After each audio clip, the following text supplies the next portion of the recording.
be careful about the goals that you set for yourself, because if you set goals that are way too close, you get very complacent. You don't think that you really have to change who you are in order to accomplish it. But if you set a goal way far out, your brain's like, dude, there's no way that this version of me can even get that done. What is it that I have to change about myself in order to get there? All right, guys, welcome to another episode of The Report. Today, I got someone who I've been following for quite some time. I've been listening to his podcast. He's been dropping a lot of good content, doing big things out in St. George, Utah. And he's actually out here on a little trip with the fam. I got my man, Trevor Cowley, in Cali, live in the studio. What's up, Trevor? Yeah, what's up, dude? Thanks for having me. I turned it into a family trip. You did. So about the dog, about the kids, about the wife. All of it, but just so that you know, you made it happen because of this podcast, So me and Rich was trying to connect for quite some time. And so I decided, we're going to make it happen, and I'm going to come down here and visit him. He's just doing too much cool stuff where he's a busy guy. So I'll come to him. That's how much respect I have for you, dude. I really do respect and admire everything that you're doing, the brand that you're building, the ventures that you've got your hands in, and the value that you bring to the marketplace on social media and to, millions of people. And so it's an absolute honor to be here, bro. Dude, I appreciate that, man. That means a lot. It really does. I will pay the favor back. I'm going to go visit you in October out in St. George, where you live. And I've always wanted to go hike Zion National Park. So I'll bring the girlfriend out there. We'll make a little trip of it, but we'll run your podcast out there. I'd love that. Yeah, absolutely, man. So, and by the way, I'm very excited I want to join your community that you have with the real business owners. So we'll talk more about that later in this episode, but I'm interested in that.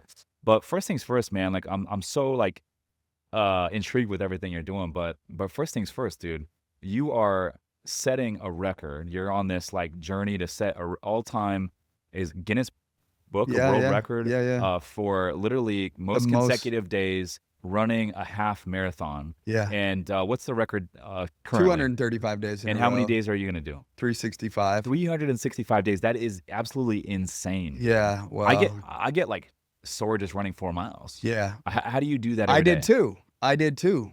To be quite frank with you, I got sick of watching people do incredible shit on social media and getting a dopamine hit off of watching like a Goggins run, I'm like, dude, I don't feel that if I'm watching somebody play tennis.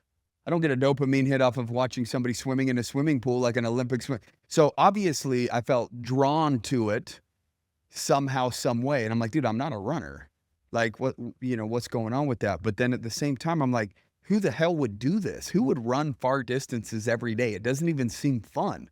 Give me some dumbbells and a mirror and let me get a sick pump. That's really what it was at that time. But I would watch these guys out there on social media doing incredible things. And I was just like, if it makes me feel a certain way and they keep showing up and doing it, there has to be something that they're doing it for.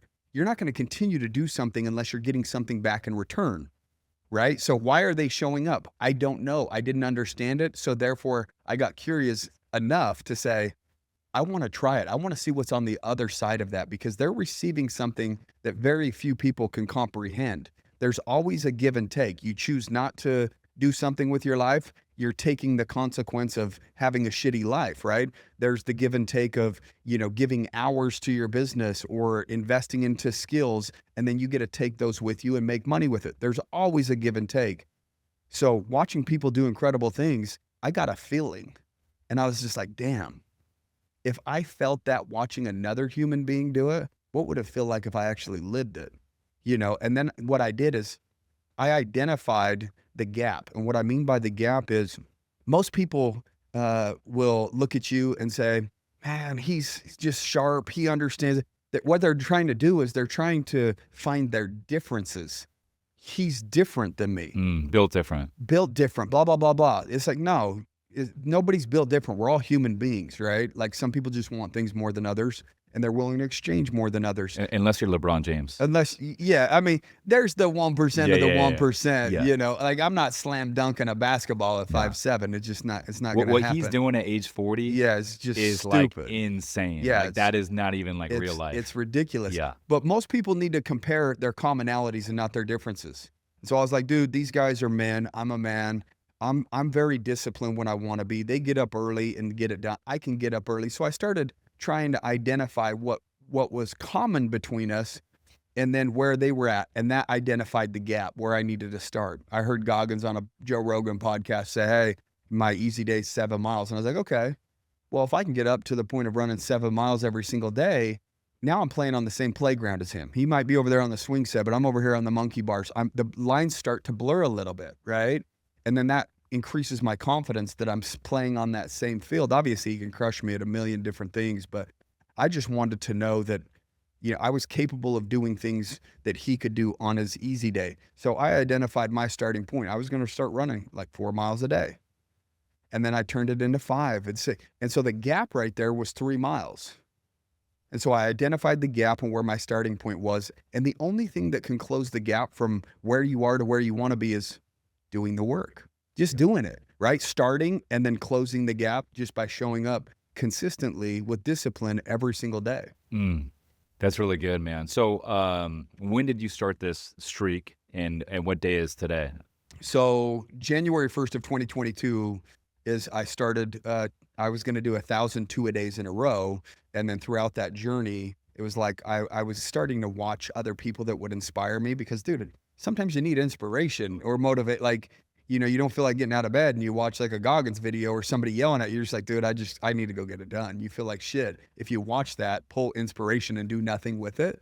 And so as I was watching these people do incredible things while I was doing my 2-a-day challenge for 1,000 days, that's when I started running. So I did 2-a-days from January 1st of 2022 to December 31st of 2024. And on year 2 of that, I had a thought right before year 2. I was approaching year 2 and I was like, what if I could run 10 miles a day, every single day, all year? And my brain immediately said, dude, there's no way. And that's when I knew I had to do it. Because if I could pull it off, that means I could do something that even I didn't think I was capable. That would be undeniable proof that I'm creating a different version of myself on the other side of that.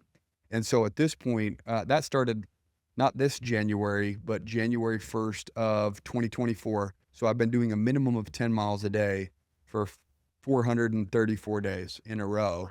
And then the half marathon record starts on March 23rd. Okay. And you'll do that for an entire year, March to March. Well, that's the plan. I might extend it just depending on how you feel. Right? Like if you could do 10, you can do 13. What's the difference between 10 and 13? Like physically, 30%. Yeah. 30%. So when you get to mile 10 now, I mean, you've been doing it for so long, like mile 9, mile 10.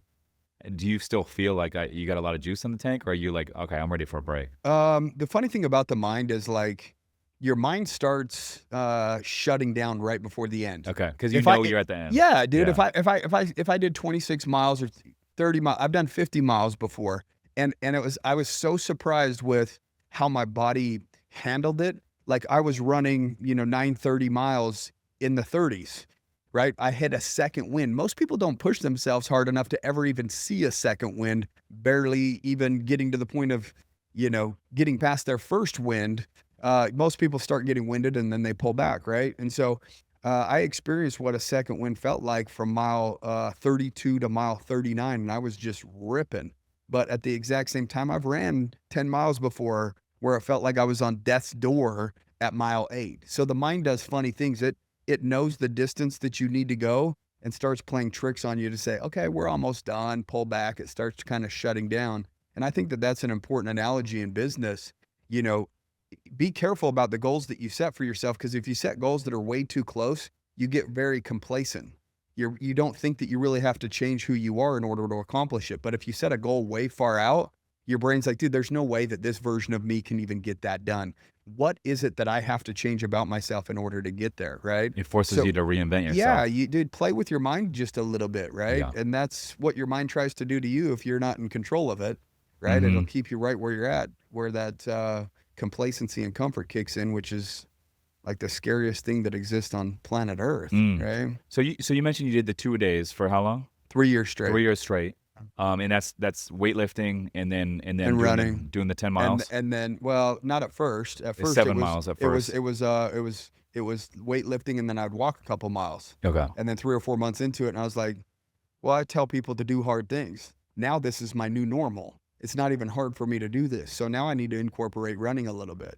And so then I would incorporate running. And then as I approached year 2, it was like I was starting to run quite a bit to challenge myself. That's when the thought of, can I do 10 miles a day as one of my workouts hit me. And I was just like, bro, that's crazy. And then that's when it was like, man, if I could pull it off. I have pictures of my feet just straight blistered, like just beat to hell. There was one day that my legs were in so much pain that I had to ice them 5 times that day because the ice bath felt better than the pain that I was going through. I had to numb it, right? From running the 7 to 10 miles. Yeah, to getting up Damn. to that. My legs don't do that no more. And so because it's eventually, acclimated. you don't feel that anymore at all. Yeah, no, Damn. like, so what I So did. you ran this morning in Yes. in San Yeah, Diego. yeah. Where'd It you was run? a little sprinkly, Mission Bay area. Yeah. So I was running just up and down streets and And how do you feel now? fine. Yeah. Yeah, It's no big deal for your it's body. no big deal. Normally I'll do that and then I get to go to the gym for 45 to 60 minutes and lift after that. So You got to check today- out the compound while you're out here. Yeah. That's a gym. It's the best gym in San Diego for bodybuilding, strength training, weightlifting. But yeah, check it out. I might be down to get a lift in with you while you're in town. But I was always under that impression. For me, like, I love weightlifting, I love walking, I love hiking. When I do those things, my body feels really good. It feels strong, it feels healthy. But if I go run, like, I grew up skateboarding and playing basketball, and so I have a lot of wear and tear on my body, and maybe it's from that. But if I go run, like, I never tried to do a half marathon, but I guarantee if I ran 13 miles today, I'd be so sore. Oh, I well, would yeah. be so sore. Everybody would. Yeah. Everybody would, right? Yeah. And it's a big accomplishment, and so people should be proud if they do a half marathon or a marathon because you made an exchange. That discomfort that you're feeling after is part of the exchange. I had this guy on my podcast. His name's Michael Garcia, and he did. You followed David Goggins. He did the 4x4 by 48s, which is you run 4 miles Yeah. every 4 hours, 48 hours. Yeah. And you get about, it takes about an hour, a little bit less than an hour to like do the 4, and then you have 3-hour rest in between. And he was telling me by like the second day, it was like, drag, and then it was getting really rough. And then he said, by the time you get to the last one, your body's like, all right, I got the last one, Yeah. do it. But he was like, dude, acclimates. 7 months later, his body was still hurting. Yeah. Oh, ugh. Yeah. My body's acclimated. I've done. I figured that either my body would force me to quit or it would have to adapt. Something that's the only 2 options. So if I just keep showing up, it's a beautiful machine and it just adapts to the stress and the pressure that you put it under. What's your primary business right now? I have multiple sources of income. So my primary business that made me millions of dollars was Easier Accounting. And so at the peak, a couple of years ago, I brought in, I was making 150,000 a month just from that one business. And then I have 60-day credit repair, I have thrifty marketing, and then I have the Real Business Owners Mastermind as well. So some of them are a little bit smaller, like 60-day credit repairs, $4 million credit repair business that I own 25% of. I own 26% of Easier Accounting, 25% of thrifty marketing, and 80% of the Real Business Owners Mastermind. Then I have investments, like I talked about that glamping resort that I'm starting, that I talked to you about when you were on my podcast, as well as, I talked to you about some of the other investments that I've done with like Everbowl and, stuff Jeff, like that. shout out to Jeff Fenster. Yeah, what's up? Yeah, what's up, Jeff Fenster? Send the check. That's cool, man. So you got a few different businesses going on. Yeah. With those other businesses, are you actively involved with them, or like what role do you play in all those businesses? I haven't stepped foot in 60-day credit repair in. And so what's your role in that one? What do I do for Yeah. it? The guy that I brought in as a partner, here's how we do it, dude, right? We build businesses and then we bring somebody in as a partner, and we usually give them a little bit of equity, a piece of the pie to operate the business from there. So we build it, we prove the model, we run it, we deal with the day-to-day problems, everything, right? And then what we do is we'll bring somebody in at 10, 15% owner, and then we delegated our responsibilities for somebody else to put out the fires on a day-to-day basis. So they're the ones in the office, and their exchange for equity is doing that. So we put them on a salary too, so that if they ever grow it to a certain point, that we will never fill it in terms of our dividends, right? Because if they step off that position, they need to be replaced. And what they would do is they'd be walking away from Their equity. their salary. They could keep the equity of the 10 or 15%. But if they make 150 grand a year to operate the business, then they get to participate in the 10 or 15% in terms of the dividends, but they're highly incentivized to grow it because then they get to participate in the dividends. But if they ever step back, get hit by a bus or whatever, we can hire somebody else at 150, let's say, to operate this business so that we don't necessarily have to jump in it or all of a sudden feel less in terms of the dividends. So it's just like we've allocated a salary for that position, whether it's an owner or whether it's just somebody else that steps in and runs that company. The guy, And what happens to the equity if that person that was getting 10 to 15% to operate it plus a salary, what happens if they step away? What happens to that equity? They stay on. they Keep it. keep it. I mean, they keep it because they earned it. Yeah. Over the period of time.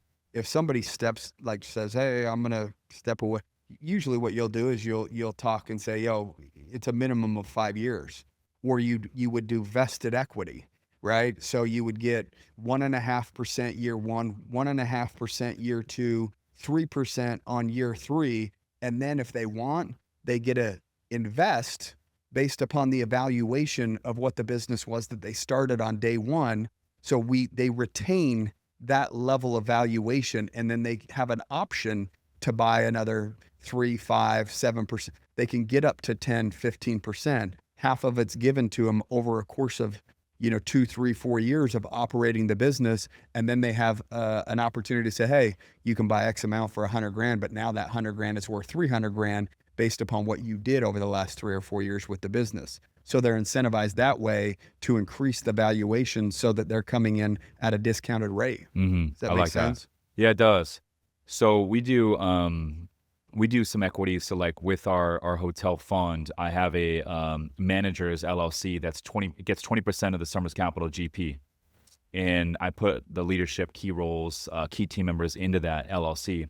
They obviously got to earn it, but they earn it. They get into that LLC. And I had Pace Murray on the podcast recently. So he does, he gives his team members equity in a lot of the deals that he buys, creates an alignment of interest for the deals to go good, especially, for the ones that are running the deals. What better way to create an alignment of interest and create some sort of, incentive for the deals to go good. But doing that, what he does though is it's phantom until they hit 5 years. And that's something that I've moved over and pivoted over to. No, that's great. But that's interesting. So anyway, you're a partner in a lot of these businesses, and you are a little bit more passive. You just bring in a good operator, you give them a slice of equity to run it and grow it, and you're more of like an advisor. Yeah, I would. That's exactly Consultant, it. So, advisor, yeah. hey, I'm thinking about changing the price point on this. Like, what do you think? I'm thinking about adding this to the business model. What do you think?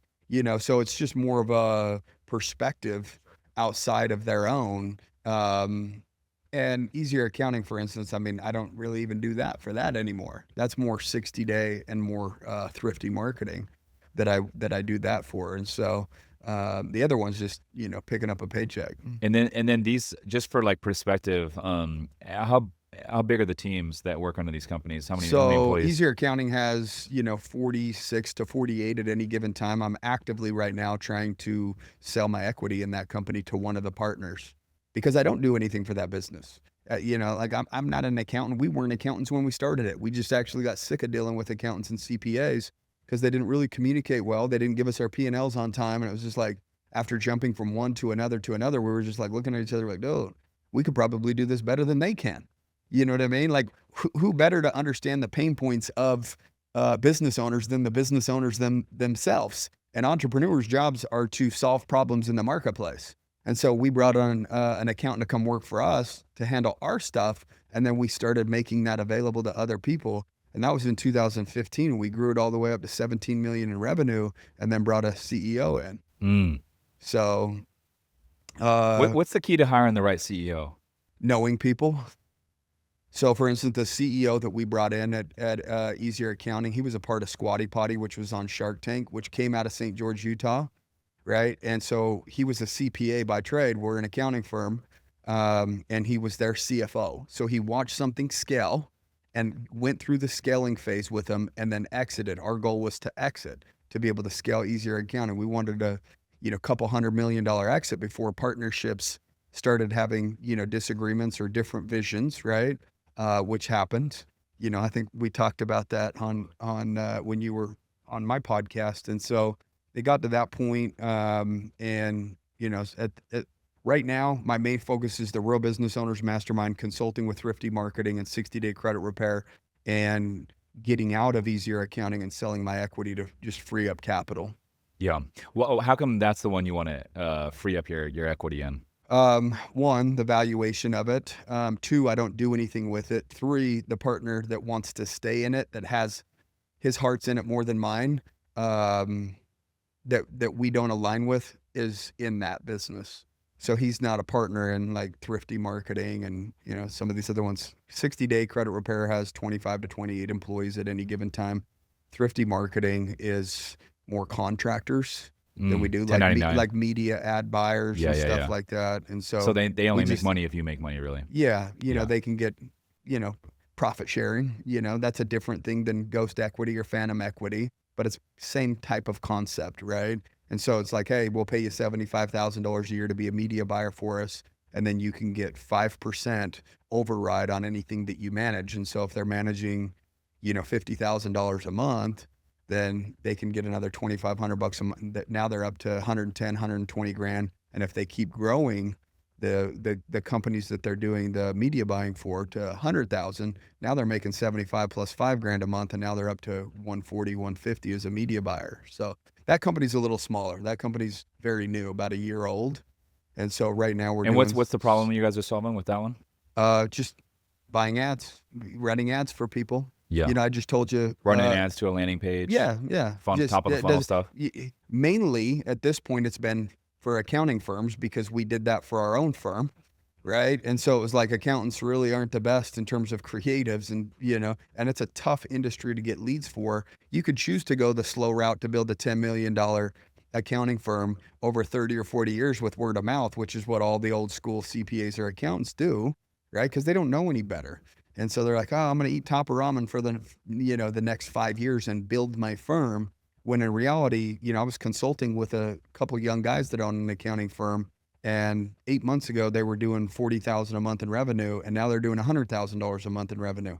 They put the blindfold on, and I say, turn right. They turn right. Because we've already built what they're trying to build. And so it's just like, don't outsmart the advice that you're given. That's the problem, is we use selective application. You could give me a piece of advice about how to buy boutique hotels, and I'm like, I'll take this sliver because I, based upon my perception, believe that this is true, but I don't know about this. That's the problem with most people, is selective application versus just trying absolutely anything and everything, and seeing what works for them. I love the process of elimination, trying shit and letting the data give me. It's the same thing when you're running ads. Anybody that runs ads to their business and wants a landing page and they want to scale their business, what do? Split test a bunch of them. You split test a bunch of them, and then you do what? You look at the data. Yeah. Like, don't try to outsmart the data, because the people will tell you, and then utilize the information of what the people do to then create a strategy around, running ads and growing. Yeah, I feel like in the world of business, a lot of I don't know, a lot of it can be ran if you have proper operating system, you have proper KPIs set up, and each of the team members have the right KPIs and ways to measure the performance of the company and their roles, and clear the right people Standards, in the right guidelines. seats, and clear expectations. Yeah. And if you have the right operating system, like we use EOS, we can run like an entire week worth of like work and productivity through like a 45-minute meeting. And that's, different team members and VAs and all this sort of stuff. But I feel like a lot of people don't even use operating systems when they're first getting into the game. No, And I just well, can't even fathom that. No, you're worried about the first dollar. You're not worried about how to service the first dollar, right? And so it's like, what's the point of servicing something if it doesn't exist? So I would advise that too. If you're a new entrepreneur, go out there. The first thing that you should be doing is selling. Sell. I made a mistake of we were going to call it 7 Laws Financial, and we were going to help people with their money and get through debt and all this stuff. There were 7 Laws Financial, I believe, is what the book's called, and we partnered with those guys. So we were going to give them a royalty because we were going to create a course based upon their actual book and their teachings, right? But here was the issue. We ended up spending all this money training a guy to do the fulfillment because, we wanted to create it, but we never had ran ads yet to see if the marketplace actually wanted that service. So by the time we lay out a bunch of money, we sign contracts with these people, then we get to the point of starting to run the ads and we're getting on the phone. And just at the time, I mean, bro, this is like, 2012. This is a long time ago, but we had success with one business running ads and we're like, dude, it's going to work for everything. So we had a blanket thought of like, if it works here, it's just going to work everywhere. That wasn't the case. So we ended up spending $40,000-$50,000 creating it before running the ad. And then when we ran the ad, we realized all this time traveling back and forth to Salt Lake, having all those meetings, signing those contracts, creating the courses, hiring a coach, training the coach, before it was all a waste. So the first thing is just go out Sell. and get customers. Sell. Yeah. But then at that point, you fulfill it. And then once you get enough, you have to create a system and a process in order to honor a standard that you want to show up in the marketplace. And so once you have enough customers, that's when you have to kind of take a step back and say, okay, my focus needs to now be over here. The problem is most people get stuck in the familiar and then just keep showing up the same way so that they're not an adaptable type individual. They're like, do this, and then they just do that forever rather than do this until you get to here and then do this and then change who you are. Because if you're not growing, you're not going to be able to successfully evolve into these other levels. You will successfully maybe get there and see way more stress, way more headaches, way more problems than should probably even be at that level if you simplified it. Yeah, that's why I see a lot of people out there, they want to start a community or an online fitness business, weight loss business, or whatever, niche their community is going to be in. I'm like, and they're so focused on the courses and the modules and like how they're going to, provide an experience for the customer. I'm like, no, just go get clients and see if there's even demand for your offer. And once you go get some clients and you get some people to pay, then go figure out what you're going to, provide them. But you might go out there and start selling and realize not a lot of people want this product. And it's like, okay, cool. You just saved yourself a lot of time. Why don't you pivot and come up with a different product to go out there and sell to the marketplace? Well, one of the best ways to do that is to do like a pre-sale. Yes. And say it's launching, like if We're in it's pre-launch April, right now. Yeah. If it's April, hey, this is going to be available in June, and you're going to receive a 50% discount for being one of the first founding whatever members or clients, customers, whatever you want to call it, right? And that will tell you right there if there's a market for what it is that you're selling. If 2 people buy out of 400, there's probably not a big demand for it, and you can literally just refund the money. Or you need to figure out how to get 4 million eyes on it or 40 million eyes on it, because then you don't necessarily. And it should have high margins if you're gonna have to go through all that. But yeah, exactly. But yeah, I feel you, man. And it's not just business; it's real estate investing. I feel like when people get in, and this is something that I'm learning as I go. It's like there's 150 different steps that need to occur, but it's like, the most important thing you do is just focus on step 1, and then tomorrow focus on step 2.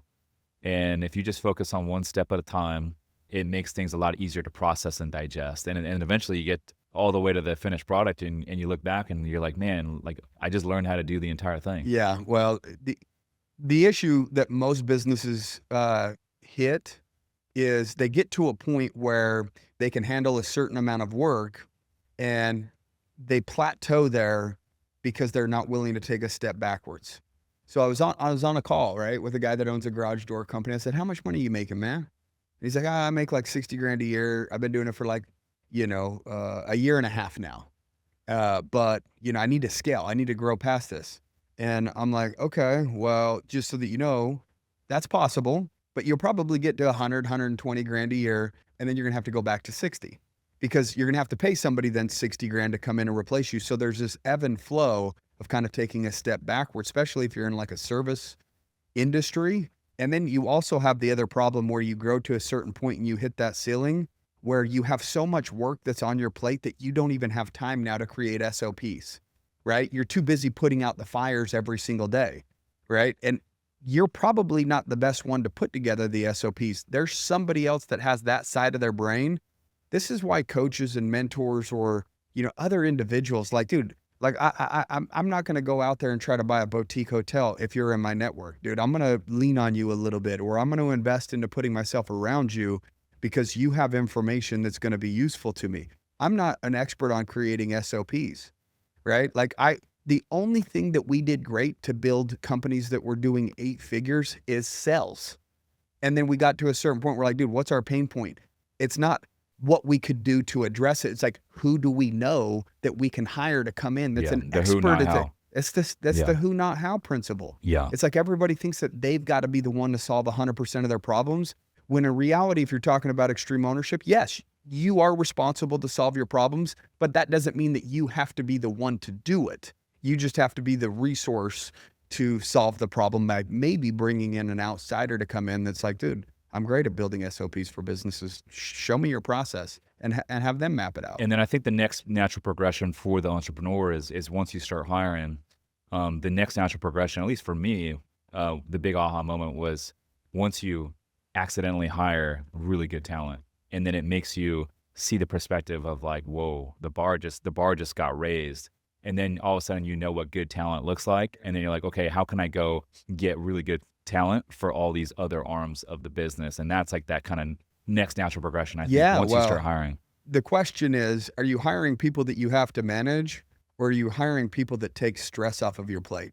It's so good. So if you hire lower level employees, you're going to have to manage people, which means what? Now you have another thing to do on top of your all the other to-dos, right? But if you hire people, which is usually at a higher threshold, which most people don't want to cut the check, and that's them again hitting a plateau that they've created for themselves, just being too cheap. Everybody wants the best solution for the cheapest price, right? And it usually doesn't work like that. There are virtual assistants, which I could say that for a cheap price, you usually get better quality because they value their workplace in the Philippines or wherever they're being sourced from far more than somebody that you could pay 15 bucks an hour to do some of the basic stuff that a VA could do these days. But that's kind of the only industry that I've seen that in. You get the value in terms of the size of check that you cut, and that goes with the employees that you're hiring. You know, most people don't want a CEO for $250,000 a year. You know what I mean? And then to give up, you know, some equity. But Elon Musk owns like, I think 20% of Tesla. Hmm. Jeff Bezos, I think, owns like 8% of Amazon. The wealthiest men and women in the world They own are minority owners in their minority companies. in their own Yeah. companies. And so if the richest of the rich are doing it, what that says is maybe we're doing it wrong by hoarding the equity that we have and not surrounding ourselves with extremely talented people that could take it to a level that we couldn't even imagine, right? That would make our smaller portion worth way more, That's right? so And good. so it's like, like all you got to do is copy the people that are super, super successful. That's the it. game. That's it. Yeah. Like you know, they did it. That means, okay, if I'm willing to cut the check and reduce my equity, that means I reduce the stress and I reduce my problems, but increase the probability of getting to the next level because I took the business where we hit the ceiling with me. My perspective is not good enough to get the job done to turn it into $100 million. And that's the point that you need to get to is being self-aware enough when you know that now you're the bottleneck of your business and that you need to actually replace you. And that's an identity issue because like, dude, I'm the Ego man. Yeah, issue. ego issue, bro. What Yeah. happens when you wake up and you don't have anything to do? Yeah. That's where the Real Business Owners Mastermind came about because I just can't sit still. You know, that's where all the running and all these challenges came about. That's where the world record came about. It's because I've delegated myself out of these businesses outside of a few phone calls and consulting to the other partners that I have that are in there running it. That it's like, what else am I going to do with my time? I enjoy being in the fight, being in the ring. I don't want to retire and Yeah. kick my feet up, you Well, know? one thing I've learned is like the folks, the team members that are moving the needle, the A players, those individuals have a lot of options. You're not the only option, and they can go anywhere they want. And so, you know, you've realized like you got to fucking treat them special. You got to take care of them. It's not just pay, it's potential equity. It's also culture, also mentorship, right? and it's so many different things. But the culture is huge, and that's why like when you come into this office, it's like it's a vibe. We got music. It's a cool place to hang out. It's not corporate. I never want to have a corporate vibe, but I always want a cool environment and culture for like people like they come in here like this is dope. Like I want to hang out here. I want to work here, and so all that stuff is important. But I will say that the delta between hiring someone that is mediocre and hiring like a true A player is like the output. You might pay them like 50% more, even 100% more, Yeah. right? We call The output we is call them like 10Xers the or output 5Xers. is 10x difference. Yes. And so where else are you going to get a 10x ROI in business? It's the Like you're best not. investment You're that you not. can make. And to piggyback off of that, you're exactly right. 100% right on everything that you said. But are A players just in the marketplace, just sitting there looking for work? Not Mm-mm. usually. No, they're usually like content somewhere else, and you got to go poach them. You got to poach them. Yes. So like I had a guy, Luke Peters on my podcast, he exited for mid-8 figures, his business. And I asked him the same question. I said, bro, where did you get your talent? Because you didn't carry that business by yourself. He didn't end up selling any equity. He owned 100% of it at the time. And he says, recruiters, I just paid them very, very, very, very well. But I used high-end recruiters because the best of the best of the best are already in an organization. They're already making an impact there. It's going to be very difficult to pull them over to what you're doing. So you kind of have to sell a vision. Yeah. And so question for you though. I mean, I think I've never used a recruiter. But what does that typically look like for a recruiter? You give them the description of what you're looking for and the pay and what you're willing to pay, and they'll go out in the marketplace and try to find someone. Yeah. They Yeah. bring you applicants. And then you typically just give them a fee, like a flat fee. It's usually somewhere around 20%. Some people charge up to 30% of what they make annually. So when you're talking about somebody like we brought our CEO in, I mean, he makes 250, right? Plus he's got a little bit of equity. But so if it's a 200 grand a year position, you're going to pay 20%. So you might rip a check for 40 G's. 40K, yeah. To have that source. But they'll do all the work. They'll do the Bro, interviewing and all that. Are you a recruiter? I'm not a recruiter. You know what I mean? I wouldn't even know where to look. I don't want to spend my time on LinkedIn and like sit there and hound people. But at the exact same time, I want the highest likelihood that the situation works out great for everybody involved. And the best way to do that is, again, hiring experts. I'm telling you, bro, I'm probably the dumbest person that you've ever had on your podcast. I'm just smart enough to know that I'm the dumbest person and that I know that I need to surround myself with people that are better than me at absolutely everything outside of sales. That's the game right there. They can't outperform me in sales. That's just not going to happen because that was something that I had control over. I can put more dials in than anybody else. That's where I came from. At 19 years old, I was a sales guy. What was your first sales job? I was just over the phone, telemarketing, annoying people. I was the, ones that you would want to block. And this was back in 2004 when the internet was new and we were sitting there selling internet coaching programs. Like, hey, learn how to make money on eBay for $3,000 or $5,000. But I think that skill of sales and I did the same thing when I was 19. I was selling cell phones at a kiosk.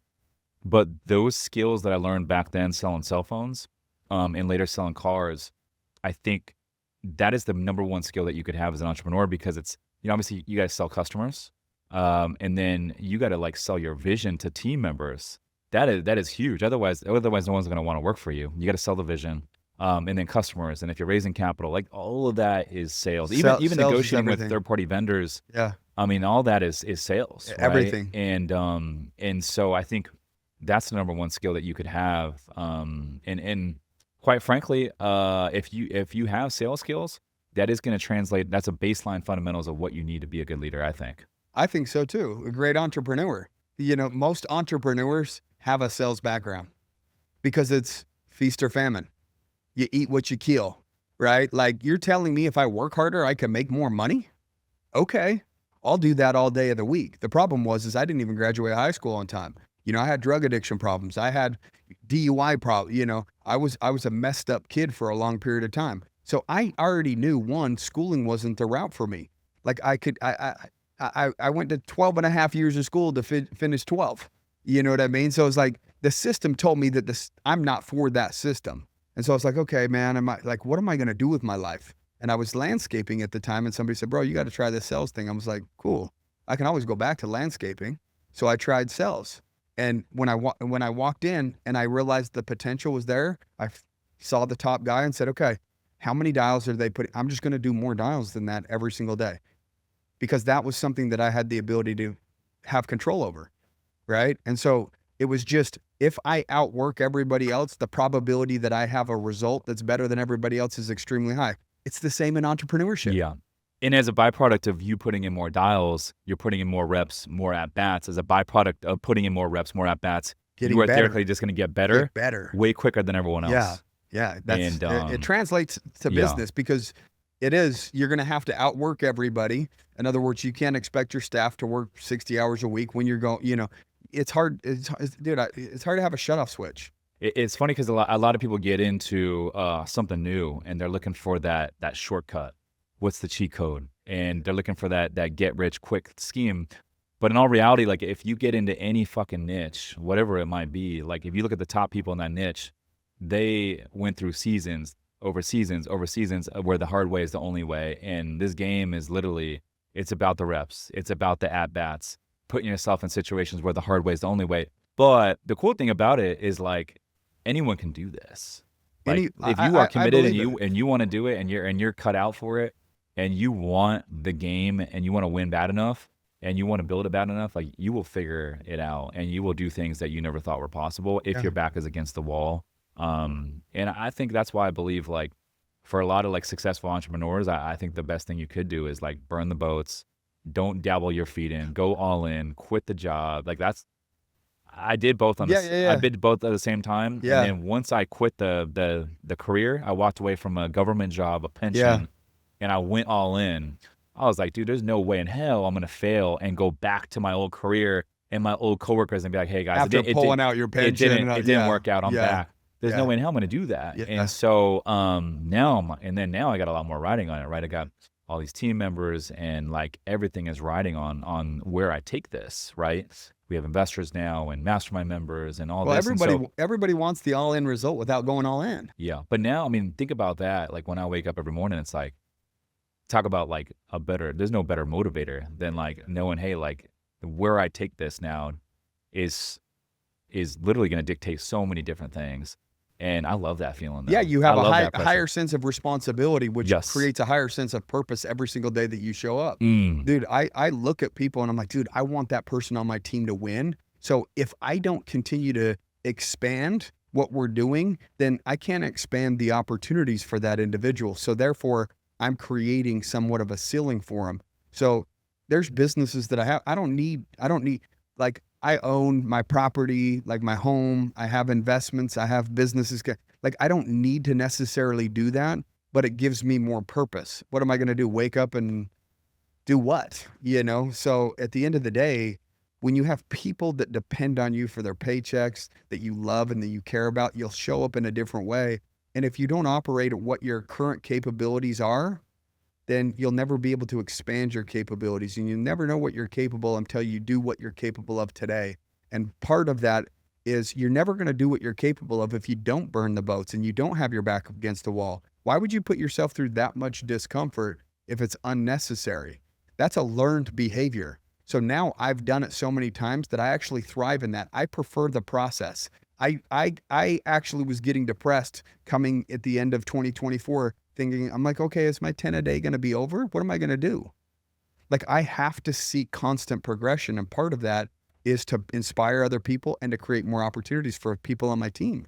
Happiness stems from growth and progress. And I think a lot of people don't realize that, at least for me. And I think this is the case for a lot of people. The more we grow, the more we progress, the more content and fulfilled that we're going to be just as human beings. It's a bigger fight the bigger you go up the mountain, because the view's getting prettier and prettier. You don't got to go all the way top for a pretty view because you already have it. Like, being disciplined while you're trying to make money is easy. Being disciplined when you have money is hard, because now you have a million more options. You didn't have those options when you were broke. Yes. Right? Like, you didn't have all of those distractions, right? Like, you couldn't take the vacation. Yeah. You couldn't buy all those shiny things. You couldn't go out to those dinners. You couldn't go to those sporting events and, take weeks off. Like, the success allures you back into a form of complacency. It really does, unless you have the right mindset. Everybody has a threshold. Everybody. That's why there's entrepreneurs that make 250 and they stay at 250. Then there's entrepreneurs that make $500,000 a year and then they get a level of complacency. They stop growing their business. They stop trying to progress as a human being. And then there's the people that, I mean, Elon Musk doesn't have to do nothing. He's playing the game because it's actually the game that he thrives in, not necessarily the achievement or the outcome. And once you get to the point of realizing that the process is the prize, you just want to stay in the process. I don't really like traveling. I don't like vacations. I don't like going out of town because you're not building the thing. I want to be I'm the same way, dude. in my routine. I want to go wake up. I want to run my 10 miles. I want to see my gym. I want to see my people. I want to cross off another thing on my task list that gets me high. Bro. I'm like, oh yeah. I've been staring at that for 2 weeks. It's been bothering me. And just the visual progression that I'm making of seeing things crossed off. Like, dude, that's it, man. That's it. And it's the game is not for everyone, but like you alluded to, man, like I'm obsessed with this game as well. Like I get up every single morning. Sometimes I get up before the alarm clock because I'm like so excited to go attack the day.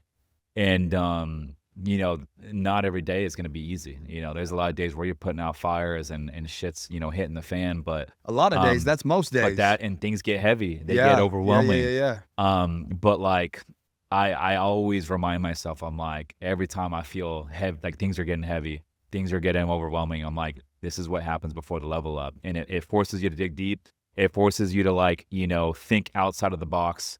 It pushes your comfort zone. And then all of a sudden, boom, you push through, you figure it out, and you get out on the other side, and then boom, a new door unlocks, a new opportunity unlocks, and you reach a new level. That's exactly right. And then that's the new baseline. Bro, how you communicate with yourself matters. How you I was doing what I call a micro meetup in our mastermind, right? And I went around the room. I said, "What's the thought that you have most frequent?" One guy goes, "Is this all going to be worth it?" And the other person looks, "Yeah, I wonder that. Like, I wonder that too," because they're in the middle of their fight, right? And they want to make sure that the exchange is worth it because they're going through something very, very difficult.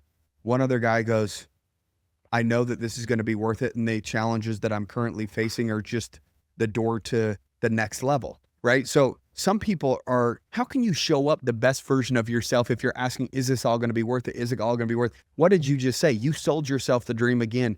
You just turned a negative into a positive. This friction that I'm feeling is actually a positive thing because I'm going to get to here. And if I get to here, then that's a better result. So all I do is just have to bear what I'm currently going through for a long enough period of time for the result to then show up. And so how you communicate with yourself is you look at a negative situation and you turn it positive, and you actually make it an advantage to you that you're dealing with whatever you're dealing with, rather than a negative thing like, oh, is this going to be worth it? Yes, like, absolutely. Dude, mindset and how you communicate with yourself in these difficult times is going to be the deciding factor of whether you make it through or not. You know, if you're running Airbnbs or short-term rentals, the next phase is boutique hotels. This is where the big plays happen. Inside our boutique hotel mastermind community, we break down exactly how to source deals, how to raise private capital, close, and ultimately how to renovate and operate boutique hotels the right way. So if you're ready to take advantage of the tightening Airbnb regulations and the 40 million retiring baby boomers and join our 120 plus members, partnership opportunities, and direct access to me, head over to hotelinvesting.com to book a free call with my team. Now back to the show. One thing I like to do when I'm, you know, going through it, because sometimes, you know, obviously as entrepreneurs, like it gets heavy. And one thing I like to do is kind of just like think from a macro perspective and expand out. And I'm like, you know what? Like one day I'm going to be 80 years old, laying in my bed, staring at the ceiling, kicking myself because I would give anything and trade anything at that point to be where I am today at age 39, building this fucking empire in the fucking trenches with my fucking team. Even though we're going through the shit right now, like I would trade anything at that point in time to come back and fucking live this life. Dude, I tell myself, think about that. I tell myself right now, I'm living the good old days. Because when I'm 60, I'm going to look back and I'm going to say, dude, those were the good old days. And what happens if I don't have the mindset that I'm in the good old days? I sometimes sit back and I look around and I'm like, bro, this is the time that I'm going to look back on and be like, whoa, that was like the best time of my life. Those were the good old days. And so many people are missing the opportunity to actually be present and live in the moment and experience the good old days while they're happening, rather than waiting 20 or 30 years and be like, man, I really just didn't soak that in when I was going through that. That's so good, dude. That's so good. What's the biggest mistake that you've ever made in your entrepreneurial career? I would say that I didn't get out of my way quick enough. The biggest mistake that I made was believing that I was the man, that I had to do it all, that nobody could do it better than me. And I was the reason why we plateaued. You were the bottleneck. I was the bottleneck. I Yeah. was the reason why we dealt with the same struggles over and over. I was the perspective that created the struggles, and all of a sudden I got us to a high level. It was a great level, but I kept making the same year after year after year after year. Then I started investing into masterminds. That's when I talked about the Arte Syndicate, spending $6,000 a month, putting myself around high level people. Then we grew again.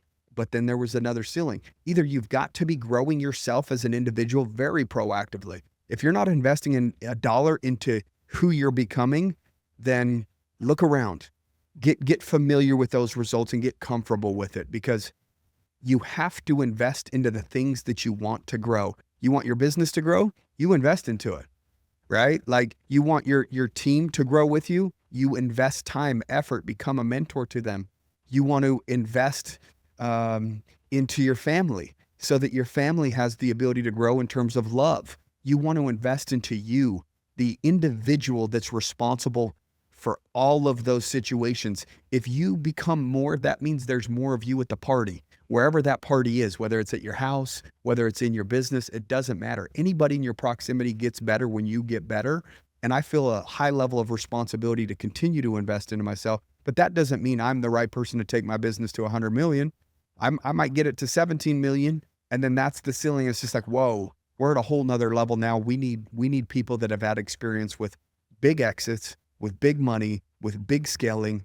And then we need to get out of our own way. So at every level, I stayed there for too long before I made the change, before I invested into myself, before we brought in outsiders to come in and do the things that they were great at that we weren't, right? We always said, sell, solve problems. Let's just throw more money at it. Employees are working hard. Let's just throw more money at the same employees. The problem is they still have the same perspective, right? So we need to bring in outsiders that have a greater perspective than them, they can then mentor them from the point where we took them to the next level, right?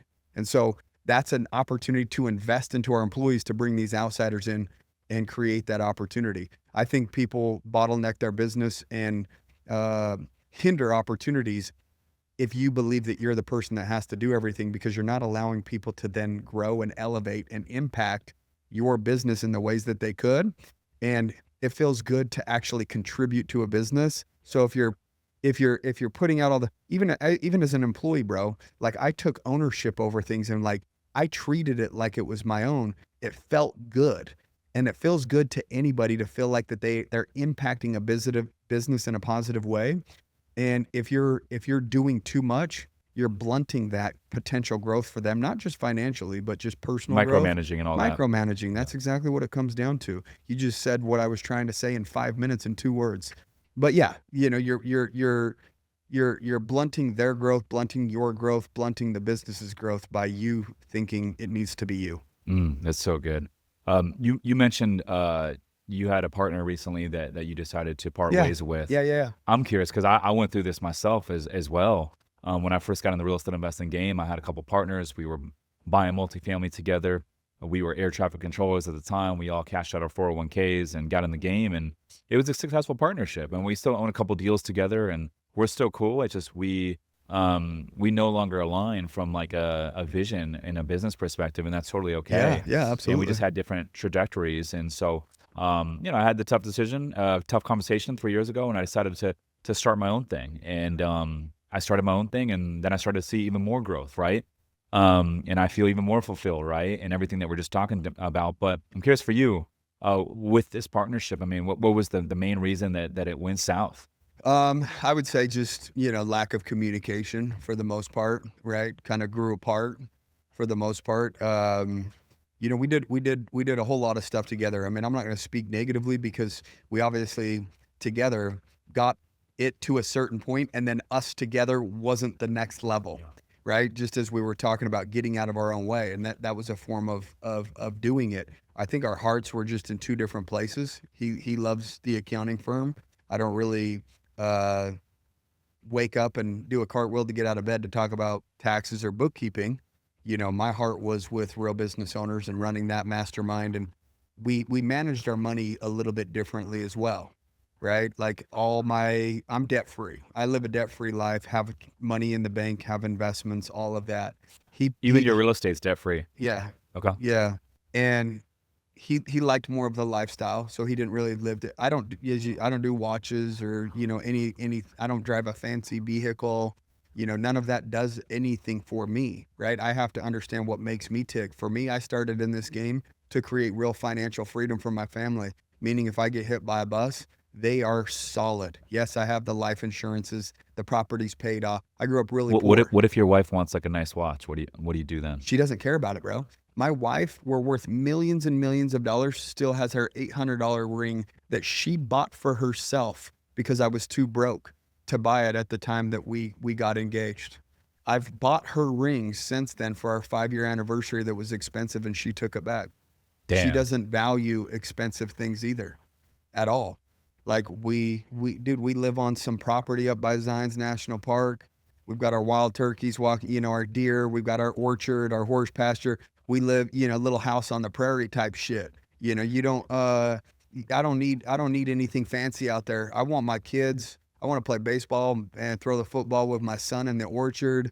You know, like it's money in the bank, cash flow every single month, living debt free while I'm impacting people's lives. That to me, that is like, bro, I'm living the life that I designed, right? And so for me, accounting wasn't an impact play anymore. He wants to go run with that and go make a bunch more money. Cool. I'm not at that phase right now. Do I love money? Yes, I do love money, and I want to continue to make it. But I feel like that there's a bank account. That's where you put the money, man. You fill up but then there's your soul. And I was at the lowest point that I had ever been mentally when I made the most money that I ever had, because at least in the process of trying to make a shit ton of money, I had the hope that money was going to fulfill me and fill the hole that I had in me. That little poor boy, the only problem that he ever had was the kitchen didn't have food in it because we didn't have money. The lights got shut off because we didn't have money. So I dedicated my life. The only problem I ever saw, the only struggle that I ever saw growing up was a money issue. If I solve that problem, I got to figure it out, right? And I made the exchange. I went all in, as we alluded to earlier. But the fact is I found myself worth millions of dollars wondering like, oh, this is it? That's when I really wanted to challenge my body. That's when I wanted to do other things outside of business, because I have everything that I need right now, and I have cash flowing assets and money in the bank. Now what? Now for me, it's an impact play because that fills up my soul. I've got the net worth. I've got the bank accounts. I've got the house. I've got all those things, and that's cool. But once you have those things, then what? You have to use your wisdom, your knowledge, and expertise. The only way you get to a level of mastery is through teaching. You have to take all your pain and repurpose it. And you have to utilize that wisdom, knowledge, and experience and pass it down to other people. And then when you're watching other people win, that fills up your soul, knowing that you were a part of that journey. You impacted somebody's life, and there's a ripple effect that I plan on leaving on this earth. That's why I want to be my podcast is top 1%. My income's top 1%. I want to be one of one when it comes to world records. I want to impact. I want my ripple effect to be felt for many, many years. There's people that right now that run that I don't even know run, because the person that I know that started running saw them start running. And they reach out to me and say, bro, you have no idea. I've been posting my runs, and somebody reached out to me and said that was motivating. So they started running. They don't even know me. They knew him. And that's called a ripple effect, when your impact then starts impacting, second layer, third layer. And that's really where my focus is, man. That's what lights me up, as you could tell. That's very deep, man. Yeah. And to your point about like posting, anyone listening to this is like, you should share what you're doing, because even if you have like a small Instagram audience, like you never know who's going to see that. you're at the gym, and they're going to decide to, they haven't worked out in 3 years. They're going to decide to get in the gym and start working out because they saw you do it. And then 6 months go by, 9 months go by, and they completely transform their lives, all because you decided to share what you're up to. And you never know who's watching. And that's why I say, like, people that are afraid to post on social media because they're afraid about, what people are going to think and this and that. They think it's selfless, but I think people not posting and sharing what they're up to is actually a selfish thing on social media, because you're holding back your knowledge and potential inspiration and motivation to all these other people that could be lifted up simply by you sharing what you're up to. Well, for me, here's how I look at it. If I want to make an impact in this world, what if Yeah. it's not me that makes the impact? What do you What mean by if that? What if it's somebody that I impact Mm. that then makes the impact? I look at my son right now and the proximity that he's in with me doing the things that I'm doing, and I say to myself, I have to keep going, because what if it's not me? What if it's my son that's going to be the one that actually truly makes a real impact in this world? And it was just a byproduct. He's a byproduct of me. So therefore, I get a share in a piece of that. What if I come across an individual and I don't really get to do the things that I want to do or make the impact I want to make, but I came across one individual and they lit a way bigger fire and it was way warmer for a lot more people than myself, right? That's so good. Somebody has to be the person that lights somebody's fire, that then makes a huge fire and just makes a tear in this world. Anybody that's ever made a massive impact was impacted by somebody that never made as great of an impact as they did. But if they didn't make that impact on that one person, then how many people would have been left in the Yeah, dust? and anyone that's made something of themselves in this world, they've been inspired not just by one person, but typically by a handful, and then they'll pick and choose. At least a lot of the greats do, and I do this myself as I grow at every level. Is I'll always have like 4, 5, 6 people that I kind of like look up to, and I'll study that are at the next level, and I'll study how they conduct themselves, how they carry themselves, how do they talk, how do they lead, how do they operate, and I'll study and I'll pick and choose some characteristics from each of them, Yeah. and I'll make it into my own. That's exactly And right. that's how Kobe Bryant became Kobe Yep. Bryant, right? Studying tape after tape after tape of all the greats, Michael Jordan included, and that's how he became Kobe Bryant. But the same thing with entrepreneurship and real estate investing. It's like, okay, how do you become great at anything? You just study the greats. Yeah, you don't got to be out in the driveway 3, 2, 1 doing a jump shot, to envision yourself. It's just it's business. It's the same concept though. Yeah. So back to the partnership. So what was the big disconnect for you guys? Again, it was just two different visions. It was a money play over here. He wants to continue to money the lifestyle. For me, it's an impact play. And those were in direct conflict, because I wanted to focus more over here on real business owners, right? I wanted to serve other people. Got it. That's very And that right And he there. was your partner with the real business owner. Yeah. mastermind. And he was a podcast co-host with you. yes, Okay. for 4 years. Yeah. And so you had the tough 5 years. conversation. It's never easy having a conversation with a partner about splitting ways or going different directions. It's like breaking up with a girlfriend or Yeah, even a it's- partner. It's let's be real. It's harder in your head than it is anywhere else. All the stories that we tell ourselves is usually the thing that's the most difficult to overcome. The doing isn't as hard. Yes, there's some uncomfortable stuff that happens and some tough conversations, but we're always like, man, if we have that conversation, somebody's gonna blow up and freak out and blah blah. Yeah, it's not usually like that. Hey, what do you think that this would look like if I bought you out? I just sent him an email one day and said, hey, dude, I'll pay you this 6 figures to buy you out of real business And owners. sometimes like that tough conversation that you're resisting to have, or you're kicking down the road because you don't want to have the tough conversation. Sometimes that other person also doesn't want to be there, and also will win by, or maybe be in a better position because you guys are no longer Exactly. together. I think I mean? both parties, everything happens for a reason, and to carry that load every single day, that is taking some of your energy reserves that you could use to build. So if you're holding on to something, a conversation, some resentment, a partnership that you don't want to be in, you have to have that conversation to close the tab. You know what I mean? How many tabs do we have on close that tab? Because the mental load that it takes off of you, you can go further, faster, and feel so much more free and lighter on a day-to-day basis, getting over, you're butting up against that with your brain mentally just to overcome it. And then dude, That's so good. relieve yourself. So Yeah. I want to go back real quick. Early on, you were addicted to putting needles in yourself, heavy drugs. It wasn't the needles that I was addicted to. It was alcohol. what was in it. Yeah. What kind of needles were these? What was in the needles? Heroin. Heroin. Yeah. And how long were you on heroin? Almost 4 years. Dude, and how old were you when you first tried it? So, I told you about the sales job. Mm-hmm. I told you that You're you know, 19. yeah, I was 19 and I started working at a sales job, and it wasn't shortly thereafter. Be careful who you look up to, man. You know what I mean? Because I was looking up to the wrong people. They had some things that I wanted to, and growing up poor, dude, you don't usually have the most positive role models. So the neighborhood I grew up in, I was already smoking weed and drinking by the time I was 13 years old. So it's not like I went from some good, cleany, goody two shoes to popping pills at a sales job. It just slowly led up to that. And I was smoking weed, drinking, partying, working in sales, as many salespeople do.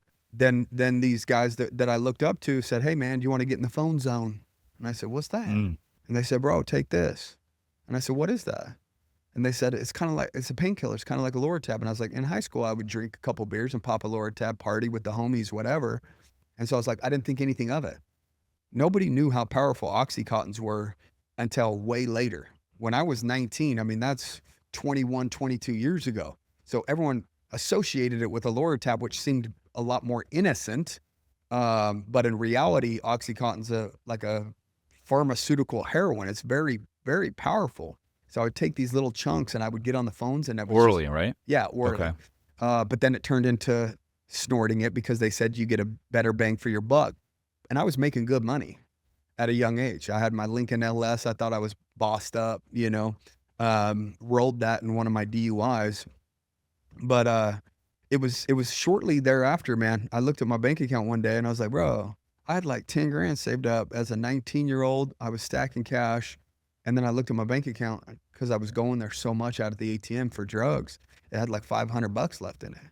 And so then people were like, dude, a better bang for your buck, just snort it. So I was like, okay. Then it got to the point where I had no money. And they're like, don't you know that heroin's much cheaper? And I was like, hell no, dude. I'm not a crackhead.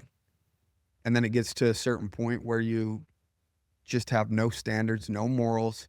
And you're like, dude, I'll do anything to not be in this pain. Because the withdrawals? Because the withdrawals. And so you're like, you're telling me that that's $10 and an Oxycontin's $40, $50, $60, and I can get the same result out of that? So by default, if you're broke, you go to that. And then when that wasn't around, dude, I would shoot up meth. I would shoot up cocaine. Whatever I could put in a spoon, I would shoot it up. I wasn't biased, but that heroin was my preferred choice. It was just, I was an expert at escaping reality and numbing myself, and then I got to the point where my mom kicked me out because she saw me, dealing on the side of the house. You were slanging it too? Just to cover my own. Got I didn't it. have a job or nothing. It's not like it's not like I was some boss, or anything like that. But I lived 90 minutes away from Vegas, and we would go, meet up with some Latinos and, buy 500 balloons of heroin and run them back to St. George. So in this time frame, you said 3 years where you were addicted to heroin? Yeah, so it was Oxycontin at 19. By the time I was 20, it's heroin almost till I'm 24. Got it. So question for you. So this is a 5-year window. Are you like coming down, going through withdrawals, getting like re-ing up on your rest and like replenishing yourself, and then you're getting high again? Or are you just like literally high the entire 5 years? No. So sometimes you would go like a day without scoring or a day and a half, and you would be like heavy kind of like the crackhead. But you would never recover. You would just get high again. I never got to the other side of the pain ever. And so believe me, dude, most drug addicts don't want to be drug addicts anymore. They just can't make it to the other side of the pain. That's very, very difficult to do, right? I know it's not easy, man. I used to be, when I was young, I used to be addicted to Xanax. And I started just taking it for fun. And I thought, oh, it's a prescription pill. Going to like college parties and all that thing. I'm like, oh, it's not a big deal. This is, it's prescription, so it can't be that bad for you. Little did I know it's one of the most addictive drugs out there. And then the withdrawals for Xanax is like second to none. I never had anxiety naturally. And then, you get hooked on those, the withdrawals, you'll have a lot of anxiety, right? Very nasty. But So yeah, I had to go through it, and that was, I quit cold turkey, and that was, I After had a to go couple through it. years? After like 8 months straight of being on it, right? So 8 months straight, taking four Xanax bars a day. Whew. I had to go through it, and Yeah, wow. this is when I was getting hired as an air traffic controller, Oh, and they're like, so I knew, drug I'm like, test. I gotta Yeah, stop, and so I yeah. stopped cold turkey, and it was a couple months of like pretty heavy withdrawals, and then after a couple months, like each day got better, and I felt more and more normal each day. But with your situation, 5 years of just like heavy. I mean, what was that come down like at the very end? I mean, Oh, it that's got was to be, nasty. yeah. It was nasty. Every time I tried multiple times, but I just failed. I failed a day and a half in or 2 days in, and it was just too much. When you can make one phone call and there's a solution, like, dude, you're gonna make that phone call when you're deep, deep in the pain, right? So I'm a big believer on creating environments that are conducive to the outcome that you want, whether that's in business, whether that's just designing your life a certain way that gives you the highest probability of success. I went into the mountains, bro. There was no escape. I used the phone too many times to make the call, to have the homie come over to get me out of the pain that I was in. But if I go up into the mountains where I had my mom take me up there. There was no way off the mountain.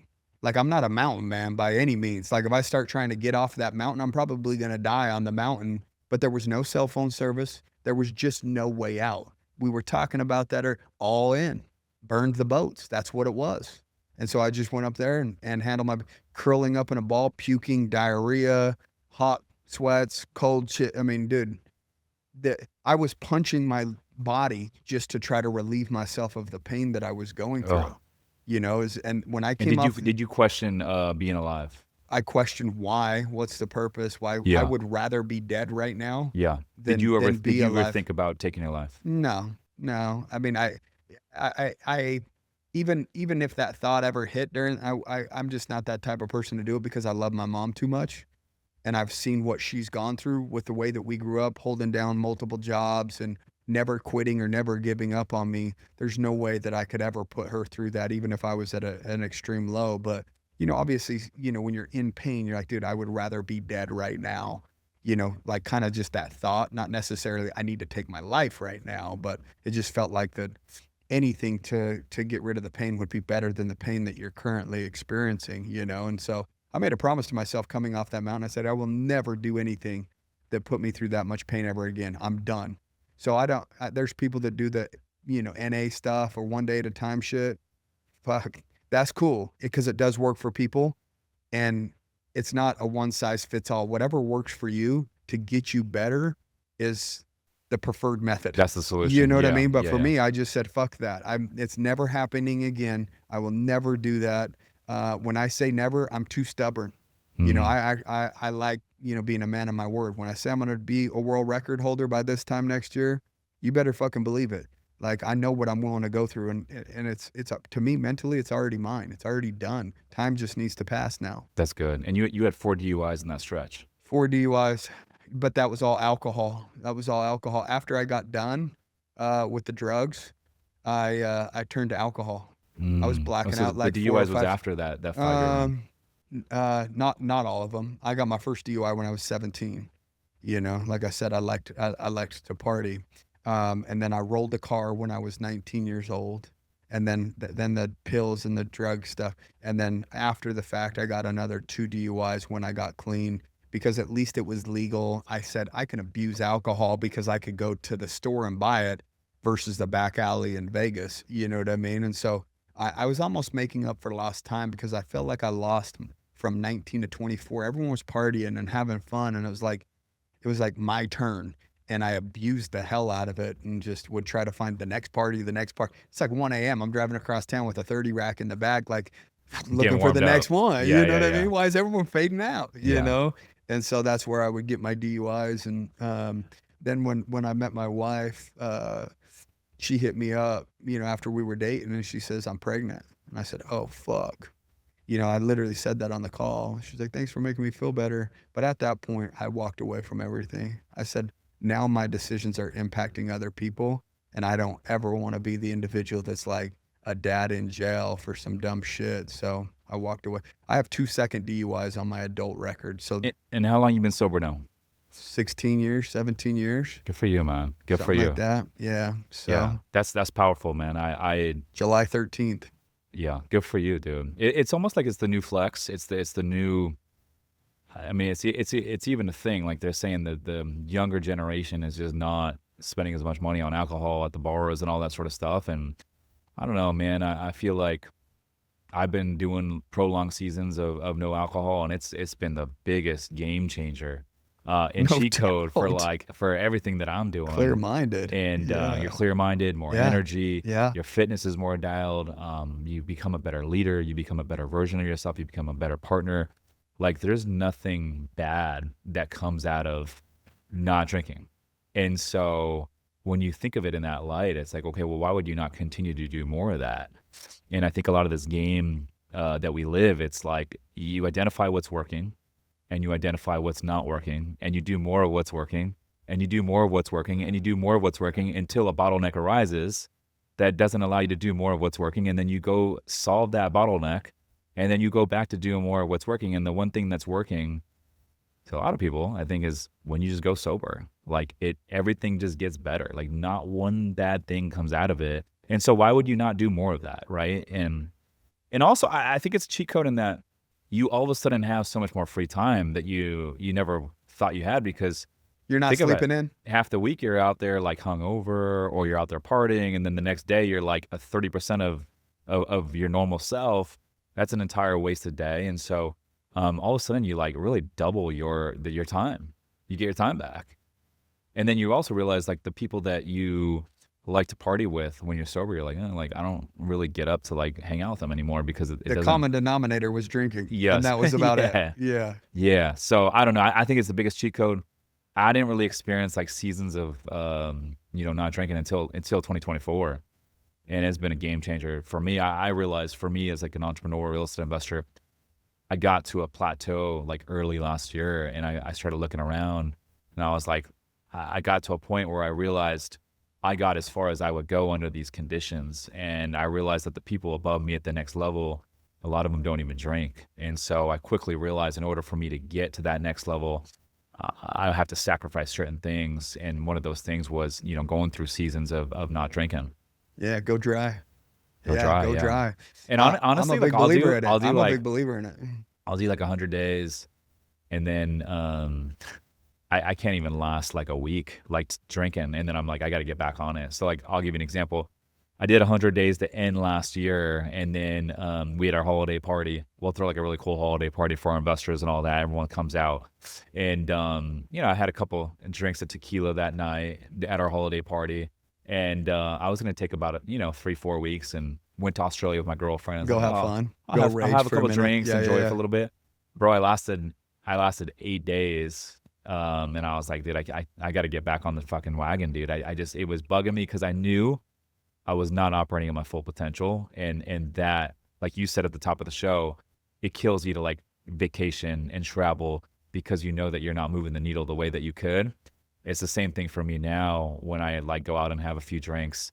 I'm like, it kills me because I know the next day I'm not operating at my full potential. And now I'm like, fuck, like I'm wasting it. I'll have a couple glasses of wine like Every now and then? 2-3 times a year. Okay. Maybe. Okay, so you're not fully sober then. No. Like when you're saying, So sober from the drugs. oh Yeah. yeah. Like But you'll have a when couple I drinks say, here and there. Yeah. 16, 17 Yeah, years. that's That fine. I'm talking about that. Yeah. Because obviously I went hard in the paint with the blacking out for a period of time, and so, but yeah, drinking wise, I mean, I've gone 3 or 4 years without drinking. I mean, I don't need it, don't care for it. If it's a right setting, if I'm on a trip with my wife, and get the horn juice is what I call out, the little wine, get her horny. You'll do wine and orange You juice? know what I mean? OJ? No, I call it horn juice. For Horn juice, horny. okay, Yeah. okay. Give her a little horn juice and make something happen while we're on a trip or something. Yeah. I like that. And I I'll like that. partake. There you go. Well, you guys are in San Diego right Yeah. now, so I got the there you- kids and a puppy. Where are you guys staying at? I don't know. My wife books all this shit. It's over by Mission Bay Park or something. It's like Mission Bay Park's like a mile from where we're at. You just keep going down. How that old are road. the kids? I have a 15-year-old daughter, a 9-year-old son, and a daughter that's about to turn 5. Okay, that's exciting. That's exciting stuff, man. Are they getting into business as well at a young age? My son likes to, do the lemonade stands and trading baseball and football cards and do all that. So other than that, nothing. My daughter has like 30,000 subscribers on like YouTube, and she gets her like $300 to $400 a month or whatever, doing whatever her videos are. So That's great though. I mean, she's building the brand, and she can monetize that with her own back end product at any point. I hate it. She doesn't have Instagram. She doesn't have Twitter. She doesn't have Facebook. We gave her a YouTube channel so she could record herself when she was like 12 or 13. But I don't want my kids on stuff at a young age, but we allowed it. But she's 15, right? She's 15, and she had one video get like 17 million But views. that audience will pay her one day. Yeah, I whenever know. she's ready for I it. know. Yeah. I agree that there's some benefits to it. Maybe there's creepers out there. maybe there's a.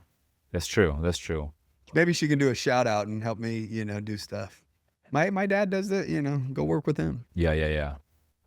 Dude, I appreciate you coming on the show, man, and great to finally connect. I wanna come out and check out your facility, check out your podcast in October out in St. George, Utah. Go hike Zion National Park.